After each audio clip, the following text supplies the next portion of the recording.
మనమున్న కలియుగం నాశనమవుతుంది అండ్ ప్రపంచం అంతమవుతుంది. దేవతల ప్రకారంగా మనమున్న 1200 దివ్య సంవత్సరాలు కలియుగం నడుస్తుంది.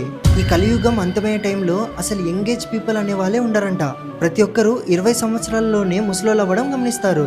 గంగా నది ఎండిపోయి తిరిగి వైకుంఠానికి వెళ్ళిపోతుంది.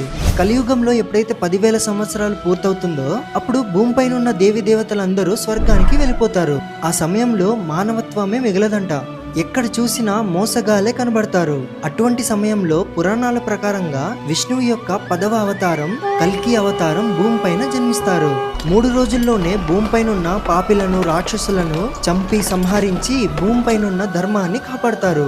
ఆ తర్వాత భూమిపైన కంటిన్యూగా 12 సంవత్సరాలు వర్షాలు పడుతూనే ఉంటాయి. అలా భూమి మొత్తం నీళ్లతో నిండిపోతుంది. అప్పుడు 12 సూర్యుల ఎండ భూమిపైన పడి మొత్తం వాటర్ ఎండిపోయి అప్పుడు ఒక కొత్త భూమి, ఒక కొత్త యుగం మొదలవుతుంది. ఆ యుగాన్ని మనం